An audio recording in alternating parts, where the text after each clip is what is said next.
गोवा म्हणजे जैवविविधतेचा हॉटस्पॉट, गोवा म्हणजे महादाई नदीचं खोरं आणि यात वाढणारी एक अशी संस्कृती जी निसर्गाला पुजते. गोव्यातला गणपती म्हणजे खऱ्या अर्थानं इथल्या निसर्गाचा उत्सव आहे आणि हा ज्यांच्या घरामध्ये मी अनुभवतोय ते म्हणजे हे गोव्यातल्या गावडे कुटुंबियांचं घर. आणि इथे बाप्पाच्या समोर त्यांनी गोव्यातल्या संपन्न अशा जैवविविधतेचा वारसा त्यांच्या मूर्तीच्या समोर उभा केलाय. दरवर्षी ते नवीन काहीतरी करण्याचा प्रयत्न करतात, पण जुन्या गोष्टीतून ते संस्कृती जपण्याचाही प्रयत्न करतात. त्यांनी या ठिकाणी साधारण 350 प्रकारच्या वेगवेगळ्या वाईल्ड व्हरायटीच्या औषधी वनस्पती ज्या या गोव्याच्या जंगलांमध्ये आढळतात, जो गोव्याचा सॅक्रेड फ्लोरा आहे, म्हणजे पवित्र असे हे जंगल आहे, जे देवरायांसारखं जंगल आहे, जे आम्ही राखलंय. जसं आपण म्हणतो की महादेवाच्या जटेतून गंगा आली, तसं या डोंगरातून महादई आली आणि ती महादई नदीच्या खोऱ्यामध्ये वसणारी ही संस्कृती जपणारी माणसं आहेत, ज्यांनी त्यांच्या जगण्यातून ह्या बाप्पाचं सेलिब्रेशन करायचं ठरवलंय. आणि तुम्ही बघताय की वरती गणपती साक्षात साकारलाय, तोही वाईल्ड फ्रुट्स मधून, आणि त्याच्या आजूबाजूला रानफळं बघायला मिळतात. दादा, साधारण किती प्रकारची फळं आहेत आपल्या इथे आता? आता हे 335 आम्ही फळं लावली आहे. ग्रेट. आणि हे कुठून तुम्ही जमा केली? आम्ही संपूर्ण गोवाभर फिरून ही जमवलेली आहे. तसेच आम्ही वेगवेगळ्या प्रकारच्या जंगलांमध्ये गेलात किंवा तिथल्या गावांमधून जे काही युनिक आहे ते तुम्ही घेऊन आलेला, आणि फक्त या सीझन मध्ये मिळणारे हे सगळे? श्रावण मध्ये आम्ही काय करतो, एकदा फिरून राऊंड मारून बघतो की कुठे काय आहे. नंतर त्याच्या जोतीला 1-3-4 दिवस असतात तेव्हा आम्ही ते तो अजून फुलतो, भाद्रपद फ्लोरा अजून फुलतो, नंतर ते आम्ही घेऊन येतो. तुम्ही आता म्हणजे अशा युनिक काय काय स्पेसिस आहेत त्याच्यामध्ये तुम्ही सांगू शकता? युनिक आता यावर्षी नवीन आम्ही हे एक लावलंय, त्याला घटपर्णी नाव आहे. घटपर्णी, हा, कार्निवरस प्लांट आहे, जे हे खातं, कीटक भक्षी.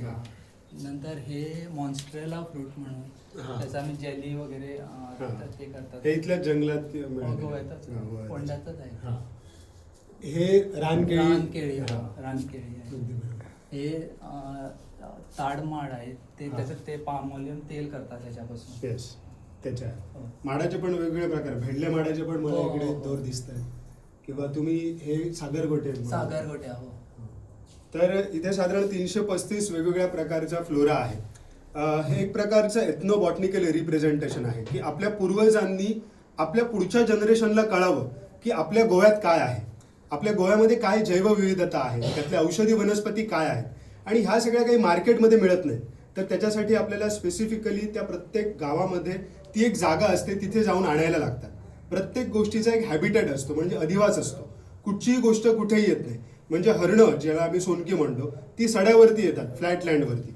तर आता याच्यातली कौंडळं आहे ती वेलवर्गीय आहेत, ती दुसऱ्या जंगलांमध्ये येतात. किंवा रानकिळी आहेत, ती अजून तिसऱ्या प्लेसवरती येतात. बोडगिनी ज्या आहेत त्या बोडगिनी या नदीच्या काठावरती येतात.